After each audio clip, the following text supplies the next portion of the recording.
We're back.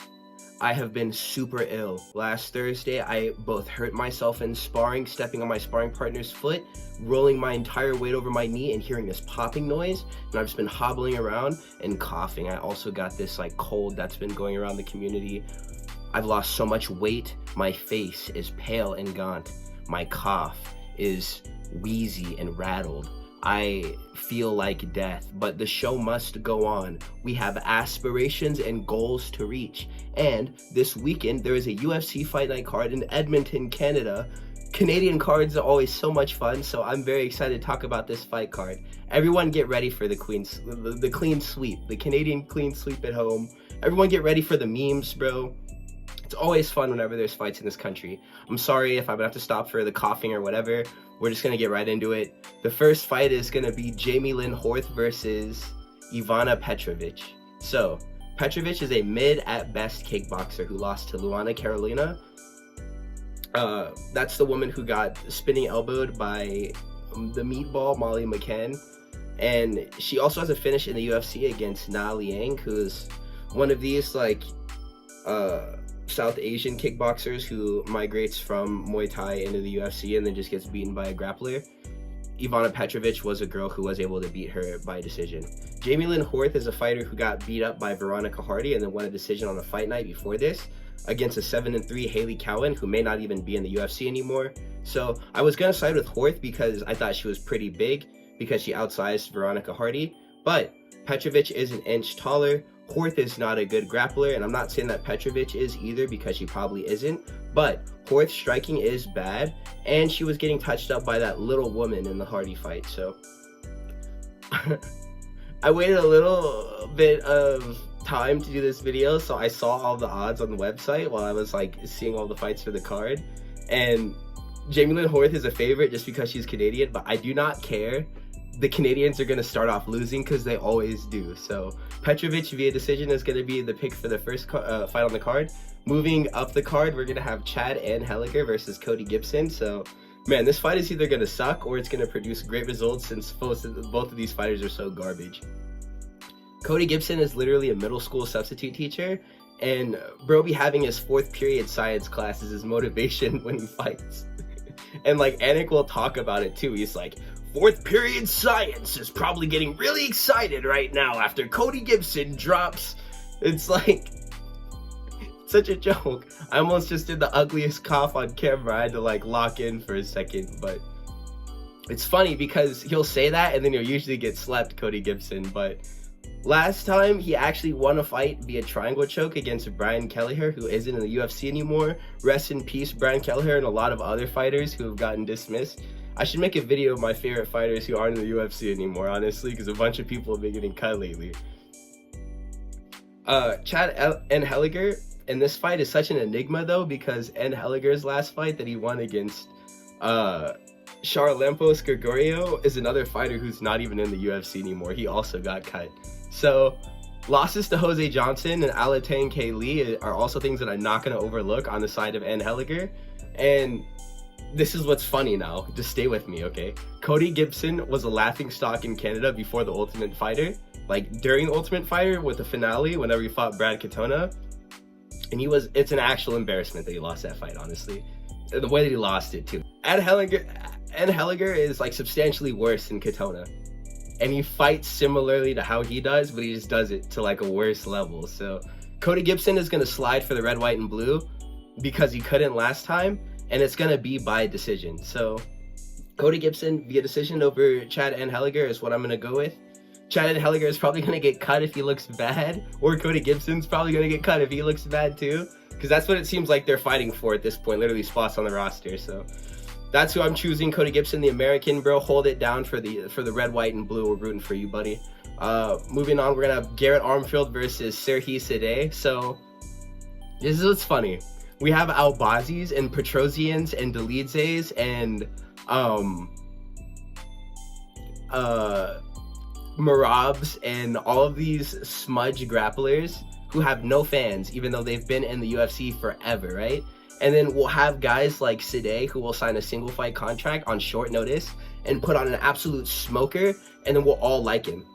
Like, I'm genuinely a Sidey fan, and he's only had one fight in the UFC, and it was a bloody war with Roman Tavares, and he lost the fight, but it was close, and you could maybe make an argument that it went to him.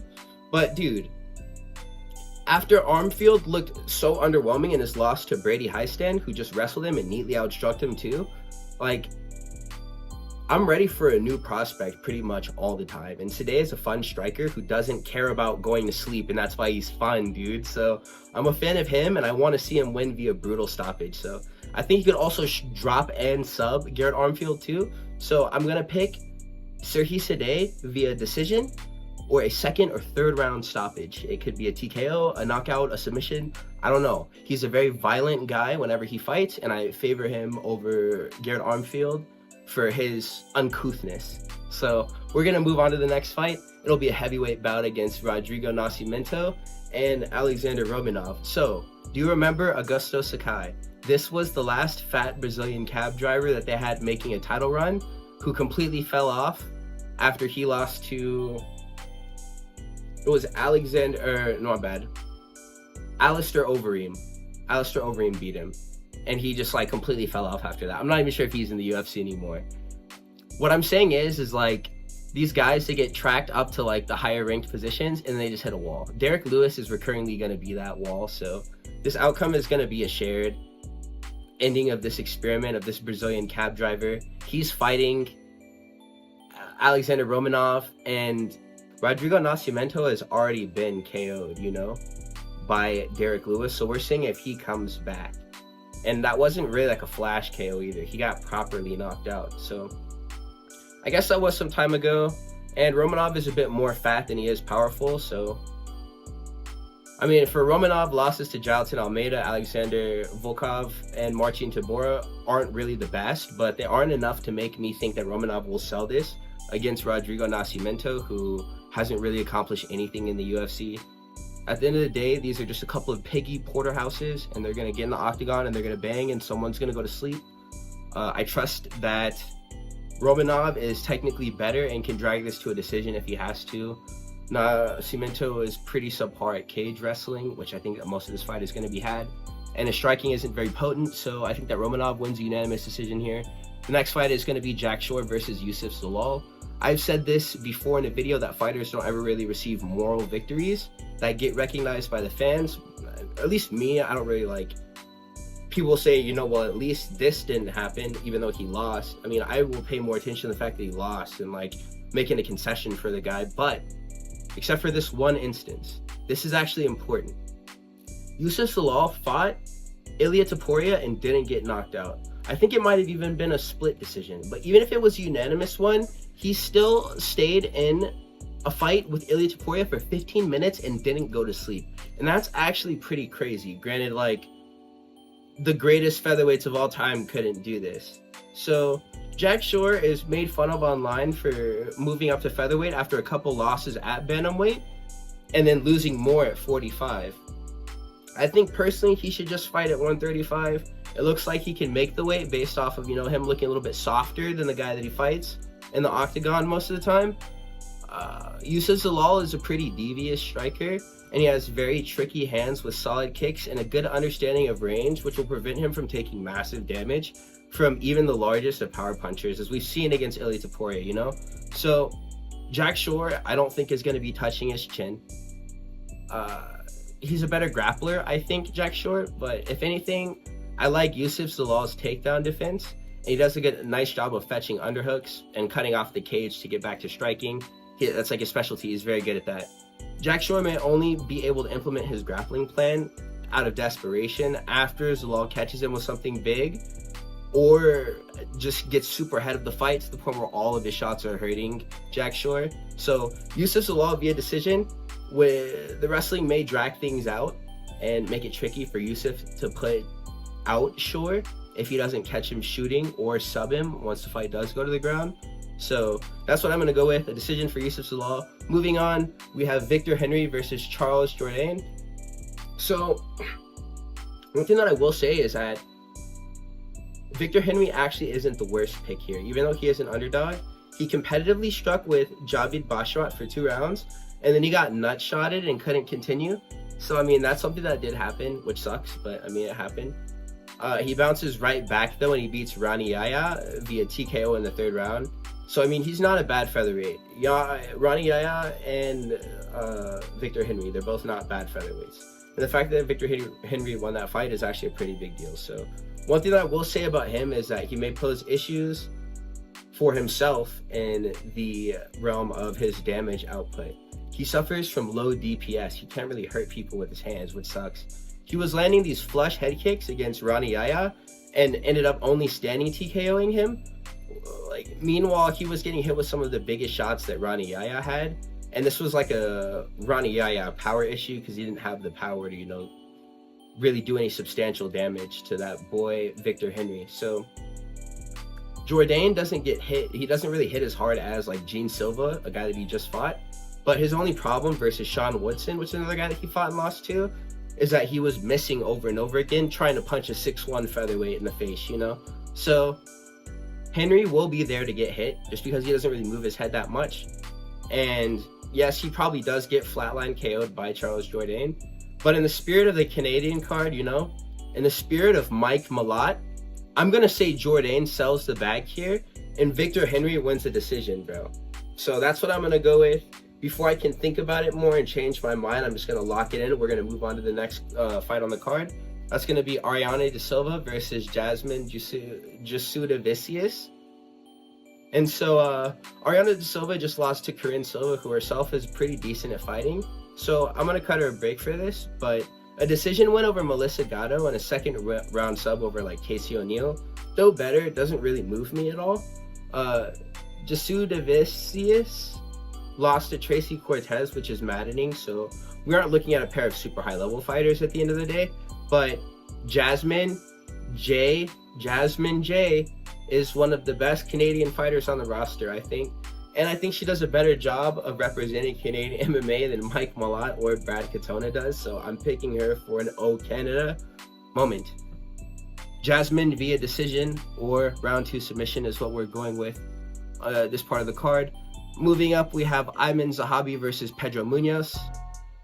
I believe that this is going to be the featured prelim of the card. So what I'm going to say is, like, TriStar Gym trained GSP, so I always tip my hat to those guys. But Aieman Zahabi has some nasty losses to Vince Morales, who we've just seen is really bad against Taylor Lapilus, and Ricardo Ramos, who just straight up spinning back fist, his like jaw straight off, you know? So that's something that I will say. Lately, he has been looking pretty good. He's gotten a win over, so I believe Farid Basharat was going to be Aieman Zahabi's last win, or one of his last wins. He's actually been stringing together a pretty nice portfolio of wins lately, and I'm not mad at what he's been doing. I'm going to say, but that's hard because Pedro Munhoz has also been looking not bad, you know? And he just turned away that one guy who knocked out, I don't think is it Christian Rodriguez? I think it probably, no, because the Christian Rodriguez is the 170er. I think it's Christian something. It's the guy who knocked out, it's the guy who knocked out Frankie Edgar. He ended up knocking out Frankie Edgar, and he fought Pedro Munhoz right after. Pedro Munhoz beat him, dude. Pedro Munhoz isn't really horrible. He had a competitive fight with Sean O'Malley at one point, you know? This is a big jump for Aieman Zahabi. With momentum, maybe I favor Zahabi to win this fight. We are in Canada, though, and he is a Canadian fighter, so I'm going to pick Pedro Munhoz, bro. Just in the spirit of the running joke, I think that this might actually bear fruit, too. I'm definitely just memeing right now. I would be down for Aieman Zahabi dub, but I just feel like this narrative that the Canadians are going to lose is just going to prevail over just so many of these fights, dude. I think this is going to be no different from what we're usually used to seeing in Canada whenever these fights happen in Canada. So let's keep on going through the card.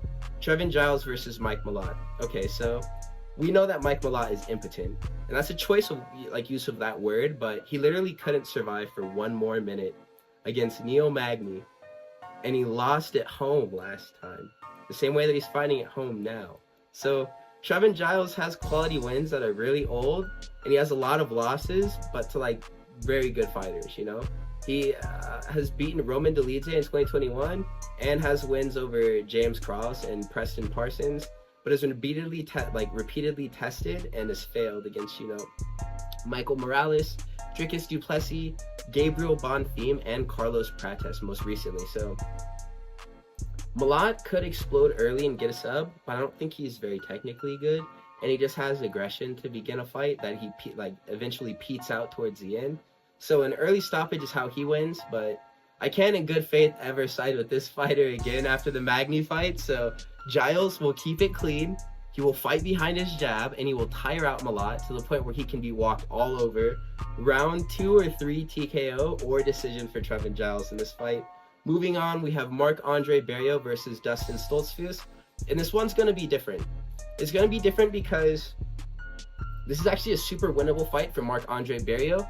I'm actually super used to him being put up against guys like Pfeiffer or Curtis, who are just meant to fight him to win and look good on camera, Stoltzfus is a fighter I was thinking is a complete garbage until I looked down his record and I saw he has a decision loss to Kyle Dawkins. Lol, mate.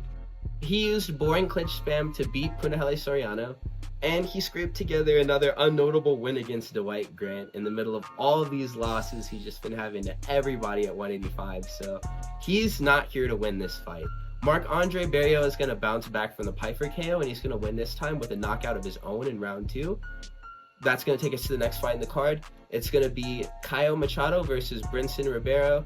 Caio is a heavyweight going down to light heavyweight, and he's a McParkin victim. I just want to make note of that. My boy McParkin got him up out of there. Come on.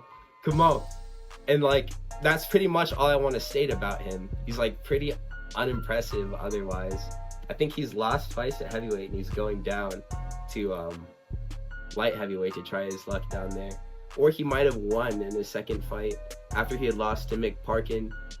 Either way, I'm not really sure what type of skill advantage he's hoping to have, taking down his larger frame and poor skill set to this division. I mean, Brinson Ribeiro is not very good either. We're going to get into it right now. He was knocked spark out by Min Yang Zhang, who is actually pretty good, but failed in his opportunity to rebound against Gadzia Sulov, who beat him by decision.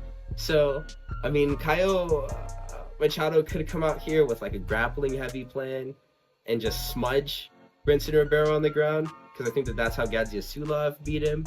So, I mean, this is a tough one, honestly. I think I do want to take Brinson Ribeiro just off of respect for the fact that 205ers are 205ers and heavyweights are heavyweights. This guy is probably not going to be more cut or look more muscular. He's just going to probably look like he didn't eat as much fast food in his last fight camp as he did for the other ones that he performed in the UFC for. So Brinson Ribeiro, I think he'll get his first win in the UFC, or he'll get cut. So Brinson Ribeiro, please show them what 205ers are made of and win this fight against this oversized dude. That takes us on to the next one. That's going to be Renata Denise versus Derek Lewis. So Derek Lewis, he needs no breakdown. Really, the buck kind of stops here if you're a fat boy and you've been winning a couple of times. I think this is going to be a baptism. Renata Denise is a pretty deceptively mobile kickboxer who wins fights over Austin Lane and Carl Williams.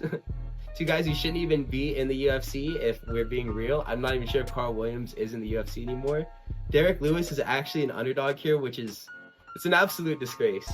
So Renata Denise has involuntarily participated in the UFC fat heavyweight blood ritual. The first phase is being fat.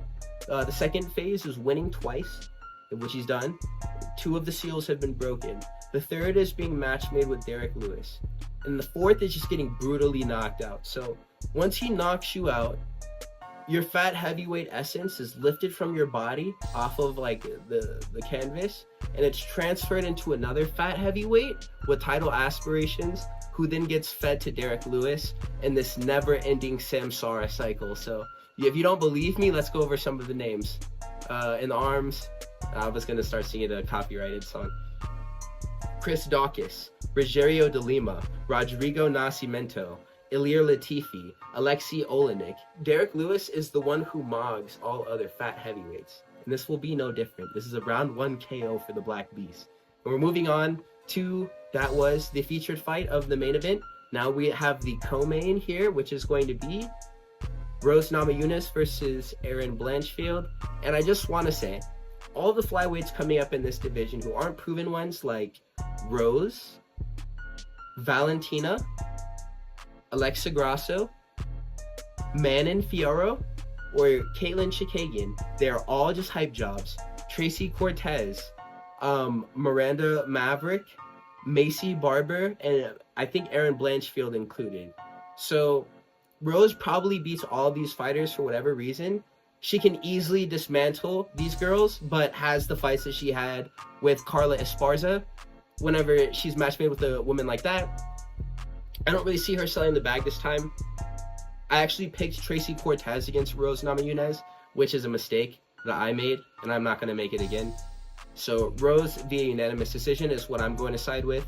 That takes us into the main event of this card. That's going to be Brandon Moreno versus Amir Albazi. And for some reason, you guys aren't going to like this, man. I'm not going to lie to you.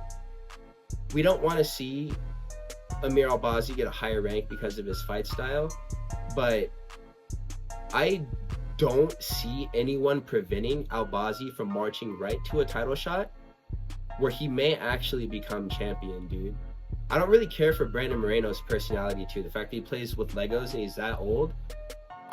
Amir Albazi may have those eyes on him, but at least he doesn't do that, you know? So, like, I'm for real convinced that Amir Albazi wins a decision the same way that, like, you know, a flyweight Marab would beat Moreno if he was, like, 125. So, 50-45 unanimous decision for Albazi.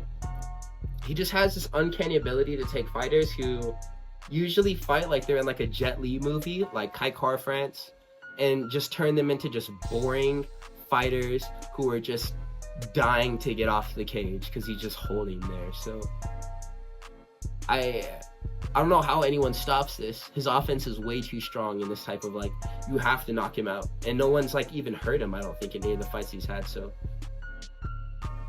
I just edited out a really nasty cough. My nose is red because I just blew it. Please take care, you guys. Last card, I got no predictions right for the prelims. 0 out of, like, 9, I think.